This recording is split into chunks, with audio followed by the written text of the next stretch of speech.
میرے خیال میں ایک جینیس کو جیسی اچھی پہچان دوسرے جینیس کی ہوتی ہے وہ شاید عام آدمیوں کی نہیں ہوتی.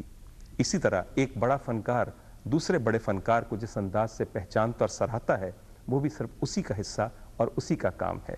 اب سے کچھ دن پہلے پاکستان ٹیلی ویژن نے شہنشاہ غزل مہدی حسن صاحب کو خراج تحسین پیش کرنے کے لیے ایک محفل کا اہتمام کیا. محمد علی صاحب نے خصوصی طور پہ اس محفل کے لیے اپنے کچھ کمنٹس مہدی حسن صاحب کی شان میں ریکارڈ کروائے. ہم چاہیں گے کہ پروگرام کے اس پوائنٹ پہ ان کو آپ سے شیئر کریں اور بتائیں کہ کس طرح ایک بڑا فنکار دوسرے بڑے فنکار کو پہچانتا ہے اور سراہتا ہے. معزز خواتین و حضرات، میں مہدی حسن صاحب کو اس وقت سے جانتا ہوں جب کراچی میں ریڈیو اسٹیشن کے اسٹوڈیوز میں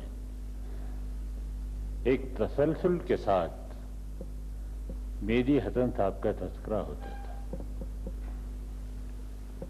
اور وہ تذکرہ کبھی سلیم گیلانی صاحب کے کمرے میں ہوتا تھا، کبھی اسٹوڈیوز میں ہوتا تھا، کبھی بخاری صاحب کی محفل میں ہوتا تھا، کبھی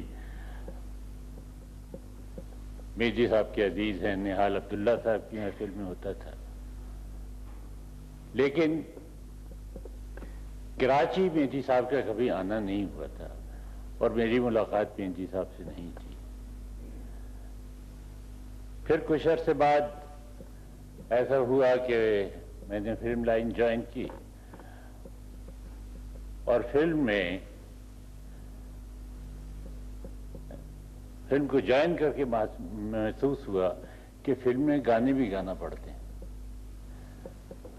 اب گانے کے معاملے میں بہت ڈرپوک تھا. گانے کے اندر جس انداز سے اچھل کود ہوتی ہے اور جس انداز سے ہیرو ہیروئن کی طرف لپکتا ہے میں اس سے ناواقف تھا. ایک صرف مہدی حسن کی آواز تھی جس کے اندر مجھے کچھ شرافت نظر آتی تھی کہ اگر اس سے اس آواز میں گانا گایا جائے تو یہ شرافت سے گزر جائے گی. تو اللہ کا کرم یہ ہوا کہ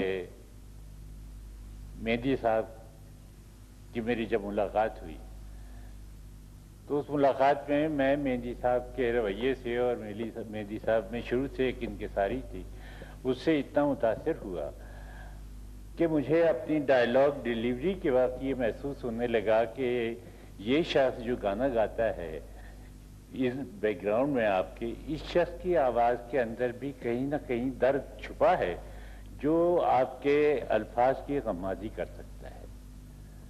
چنانچہ میں نے اپنا روٹین بنایا کہ جب مہدی حسن صاحب میرا گانا ریکارڈ کراتے تھے جو ان پر پکچرائز ہوتا تھا تو میں چھپ کر مہدی حسن صاحب کو نوٹ کیا کرتا تھا کہ یہ گاتے ہوئے ان کے فیس کے ایکسپریشن کیا ہیں، کیونکہ ایکسپریشن وائز ایک فنکار کی حیثیت سے میں ریئلائز کر سکتا تھا کہ اس وقت ان کے دل پر کیا گزر رہی. ابھی میں دیکھ رہا تھا مہدی حسن کے صاحب کی جس وقت یہاں پر گانا ہو رہا تھا مہدی حسن صاحب کے ایکسپریشن تھے ایگزیکٹلی وہی ایکسپریشن گانے کے ذریعے. اگر مہدی صاحب سے کہا جائے کہ یہ ایکسپریشن کی ذرا غمازی کیجیے تو اس غمازی کے ذریعے آپ سمجھ جائیں گے کہ کون سے الفاظ ادا ہو رہے ہیں. اب جب میں فلم لائن چھوڑ چکا ہوں لیکن میرا اور مہدی حسن صاحب کا ساتھ نہیں چھوٹا. وہ اس انداز سے نہیں چھوٹا کہ میں جب کبھی طویل سفر پہ جاتا ہوں تو میری گاڑی میں مہدی حسن صاحب کی ٹیپ ہوتی ہیں. ایک ٹیپ لگی رہتی ہے، دوسری چل لگ جاتی ہے، تیسری لگ جاتی ہے، اور اس طرح میں سمجھتا ہوں کہ میرا اور مہدی حسن صاحب کا ساتھ مرتے دم تک ہے انشاءاللہ. اور میرا جو وہ سفر جس انداز سے مہدی گزارتے ہیں مہدی حسن صاحب، وہ سفر اللہ تعالیٰ ان کو خوشیاں دے، ان کو مزید گانے کی توفیق عطا فرمائے. اور ہمیں امید ہے کہ اس وقت ہم تمام لوگ جو مہدی صاحب کے لیے دعا گو ہیں اللہ تعالیٰ نیکیاں کی سب کی دیکھتا ہے. اللہ تعالیٰ انہیں خوش. خواتین و حضرات،